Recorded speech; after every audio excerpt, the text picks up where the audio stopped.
Hello everyone, and now welcome to game number 1 in a series. Game number 1 taking place on Amazonia. On the top right hand side of the map we have WFZ spawning as the purple undead. Meanwhile over here on the bottom of the map we have Infi spawning as the teal human. Human versus undead, Infi versus WFZ, game number 1 in this series, as we are going to be looking at what will really be happening here. And Ted actually being one of the observers along with observer number 3. Alright, let's see how things are going to go down here in this particular matchup on Amazonia. Now, a quick look at the breakdown of the map. You can see that the expansion creep camp is actually a little bit difficult to creep out. Not your typical 5-3-3 that you normally see. This is a 6-3-3-2-2, and what is more important to note is that there are multiple units that can stun and slow. The mud golems with slow, the rock golem with that boulder toss can in fact do a lot of damage to those unsuspecting units. A little bit of a benefit though for the human player who may want to try and go for a fast expansion is that these 3 units are magic immune. What does that really mean? It means that the Death Knight cannot come down and try and steal that experience with a Death Coil. He'll have to most likely get within melee range if it is an early creep. But I am getting way ahead of myself as we don't know what these players will be going for just quite yet. Infi is going to be opening up here with that Archmage, followed up with some footmen. We'll see if he gets that Arcane Tower early on. It is a rather strong deterrent to make sure there isn't Death Knight or Skeletal minions running around inside your base. We do see one footman now wandering out across the map as well, and he's going to be looking for perhaps where his opponent is and trying to catch him a bit off guard. Now, Archmage is already out. You see 4 militia plus a footman now going to go ahead and engage. Archmage does have a lightning shield, and is he going to move over? Yeah, he's going to purposely move over into a position, but is that lightning shield dealing damage to that water elemental? I can't really quite tell, as you can see that damage is starting to add back up. Death Knight is making a move off over here. You can see that there is one scouting footman who has seen all of this already, as the Forest Troll Berserker will get taken out. Death Knight going to be picking up a useful item, Slippers of Agility +3, in addition to a Tome of Agility, as the Militia finishing off that Apprentice Wizard. Apprentice Wizard gets taken out right as the timer is done here. Archmage now sitting at level 2 and going to try and finish off some of these units. Alright, getting in some fireball damage there. It looks as though those skeletal minions will get down to about 54 life. 2 more shots. Wow, why even use the water elemental here? Not quite sure.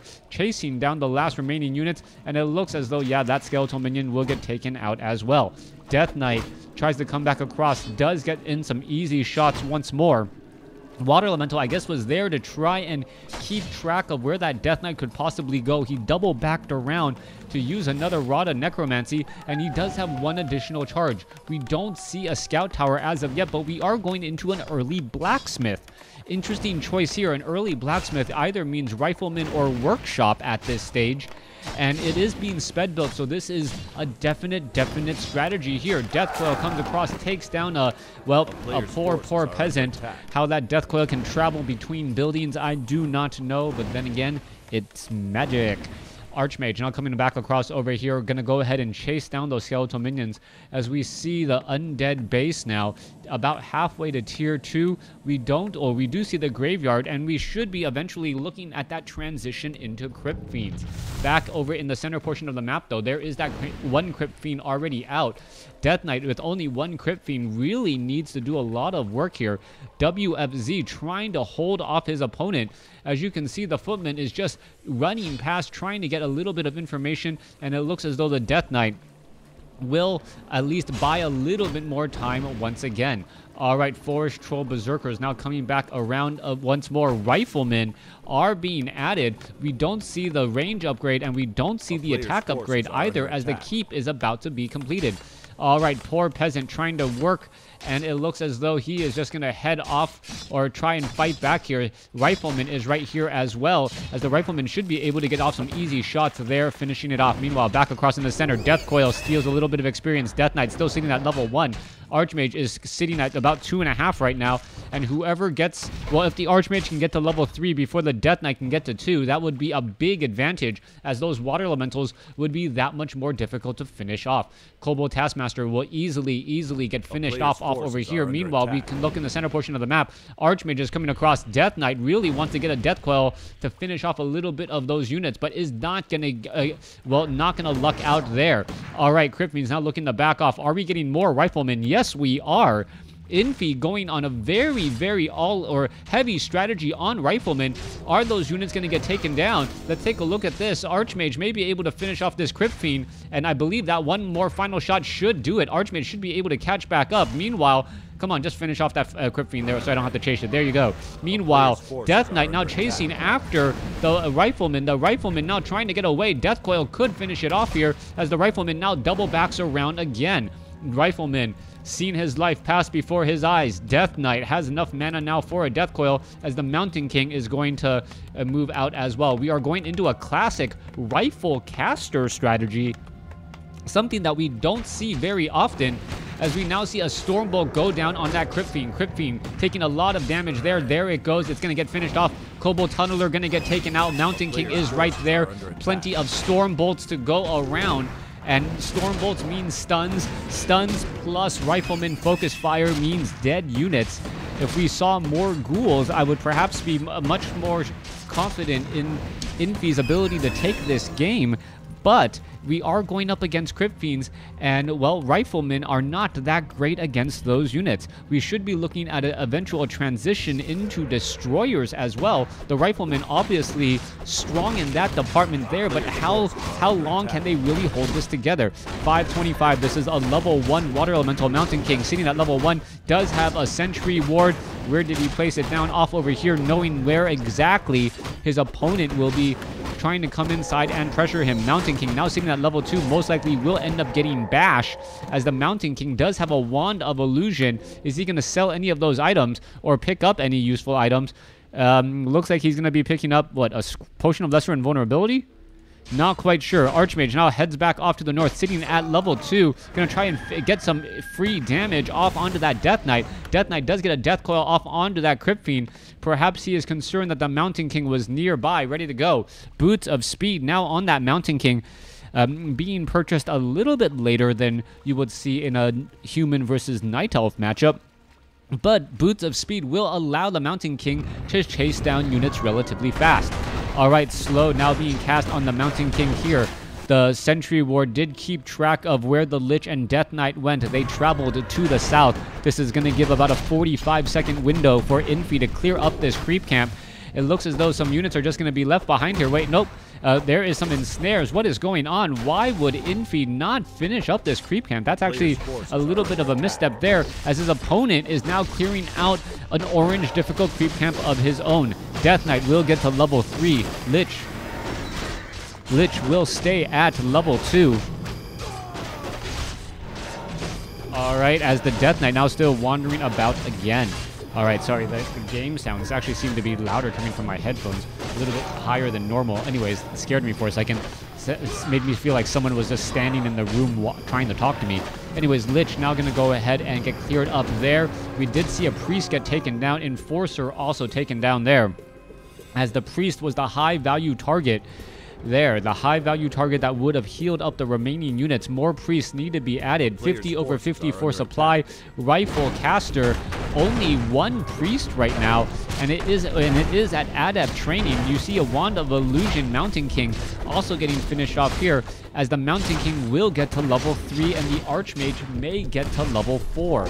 Level 3 already on that Death Knight. Lich currently sitting just shy of level 2, as the supply counts should be getting closer to 50 over 50 by both sides. An expansion attempt will be coming in from Infi. Meanwhile, WFZ is in a definite catch-up situation. He does have some strong items, but does he really have the ability to get back into this game, as the Mountain King also has a Potion of Greater Mana, an additional 4 Stormbolts pretty much right there, ready to go. That Mountain King only has 270 maximum mana anyway, so a Circuit of Nobility might actually be a good buy on that Mountain King, as that Mountain King would be able to Stormbolt for days. Archmage ready to go here. Archmage actually has the Circlet of Nobility. Not quite sure why he doesn't hand that off, as we do see a Destroyer out in play as well. We also did see an Abomination. That is going to be important to note. Abomination's very strong up against those units, as we now see 3 Destroyers in the air. Oh, potential Creepjack here. Death Knight now trying to do a bit of chasing. As you can see, the Lich is also behind here as well. Gonna go ahead and turn around. Gonna go ahead and engage here. What is going on? Wand of Illusion. Gonna go ahead and try and fight as the Mountain King is engaging once more. The Devour Magics could actually hurt as the Destroyer gets a Stormbolt off onto that Abomination once again. Water Elemental still trying to fight back. Rifleman trying to engage. There goes an Abomination. Mountain King gonna go ahead and continue to charge here. Mountain King, where are these units going? As the Archmage and Mountain King still somehow survives. 3 priests are enough. Destroyer is not gonna go ahead and engage. Mountain King is leading the charge again. Stormbolt, Mountain King in trouble. Down to 36, down to 8 hit points. He gets taken down. And without the Mountain King now, there is nothing to really protect from these Abominations. Abomination, however, was ensnared. A little bit of a lucky break there, preventing him from doing any serious chasing, as the Mountain King needs to get resurrected in order to get back into this game. No potion of invulnerability, making that Mountain King a high priority, easy target. Archmage, however, is sitting at level 4 right now, just shy, or will be just shy of level 5 after clearing this 3-1-1 creep camp. Okay, not just shy, 111 experience, but at this stage in the game, 111 experience is rather easy to make up. Crypt Fiend now looking to back off here. Abominations. Dual Obsidian Statues. Alright, we also have 1 Arcane Tower, and we are going to be getting into some pressure already. Here is the 57/72 Archmage, not going to be backing off. There is 1 Sentry Ward. Is this tower going to get, well, pressured? Yes, it is. Why is it not being repaired? There it goes, finally being repaired, as the units are now going to try and engage. Lich, Frost Nova, Death Coil, finishing off 1 unit fairly fast. Low hit point Rifleman just walking forward, as you see a Death Coil healing that Abomination by 400 hit points. Abomination up to 730. Water Elemental trying to run away. It's going to get easily taken out right there. Riflemen are upgraded 2-0. Arcane Tower is not getting repaired. As you can see, that little bit of damage now going a long ways. All right. And more damage coming across again. Water Elemental coming back around. Destroyer going to devour that magic once more and now try and take down that Water Elemental as quickly as possible. Mountain King still not resurrected yet, as the Death Knight is still able to run around fairly freely. Another priest gets taken down. There goes the Water Elemental again. As you can see, perhaps the Lich will end up taking a little bit more damage. Archmage now coming back around, sitting at level 4. Abomination is trying to come back from the other side, unable to do so, as the Mountain King now has rejoined up with the army. Mountain King now with up to almost 6 armor. But the majority of the damage that he's been absorbing has been just magic damage indeed. This could hurt tremendously, as the Rifleman still sitting at 2-0 upgrades. Not going to be able to get into the 3-0 upgrades, as we are still sitting at keep. Riflemen, I believe, do they have the upgraded range? Is 600 upgraded? I thought it might be. I'm not sure right now. All right, I thought the numbers would actually be highlighted in green if they were upgraded. If it is not upgraded, why wouldn't you upgrade the long-range rifles by now? 600. What would I think? 400 to 600? Okay, let's see. Priest is, yeah, but the Priest is at 600, then that means the Rifleman, that can't be the upgraded range. All right. Red Creep Camp gonna get cleared out. Destroyers are completely useless. A massive Abomination switch. 5 Abominations in this army, as we now see a Scout Farm being placed down. Archmage picks up a Tome of Retraining and will be going for Blizzard. Also has a Potion of Lesser Invulnerability. Mountain King sitting at level 3 right now. Gonna get up to about 270 mana here in just a moment, as the Watch or the Sentry Ward keeping track of everything that is going down. All right, a lot of damage to be absorbed. Attacks now coming across. Those Golems getting in some free attacks and free damage going around every which way. Blizzard trying to create a weird, strange zoning effect right now, as we do have a Roar that was quickly devoured. All right, the Rock Golems decided to stop engaging. A little bit of a lucky break by WFZ, even though he's just fighting right outside the base. There goes one Abomination. No, I believe that was Dark Ritual or Death Pact. Lich now continuing this fight, making another crossover. And that Disease Cloud, however, is going to cause some problems as we now see Blizzard going down and, well, destroying much of this army. There goes another Devour Magic. Blizzard gonna go ahead and continue to deal a lot of damage here. Oh, wow, this one Abomination just outside the range as this, Crypt Fiend, not Crypt Fiend, Rifleman gonna get taken out. All right, Archmage is in serious trouble, down to 80, down to 90 mana, 550 some odd hit points. Needs to get back into position. Archmage may be able to get to level 4 or level 5 here for level 3 Blizzard as the Destroyer has been taking a lot of damage. All right, there goes a lot of repairs. Arcane Tower is going to try and remove some mana. You can see the Blizzard now coming across. Archmage needs to back off. Potion of Lesser Invulnerability used in time as the Archmage is still a little bit slowed. Is it going to be able to get back out? Mountain King perhaps should be giving those boots of speed to the Archmage since the Archmage is doing so many hit and run tactics. Infi is in trouble. The Abomination switch just completely destroying things right now as we now see slow being cast. All right, Mountain King trying to engage. Mountain King already used his Potion of Greater Mana. Army is just going every which way. There's another Blizzard going through. Stormbolt onto the Death Knight. Death Knight, however, out of harm's way as the Priest now getting taken out. Death Coil, Archmage, Frost Nova dead as it looks as WFZ has, well, come back. Well, let's take a look at this. Wow! Potion of Lesser Invulnerability, 22 hit points left. He does end up living to fight another day. He will need to be, well, hiding in the backfield for quite some time as the Abominations are going to town. There goes the Mountain King. And even if the Death Knight falls now, it's not going to really matter as much as no experience will be given. And WFZ takes game number 1. Thanks for watching. Thanks for listening. Hope you guys enjoyed game 1. Please stay tuned for game number 2.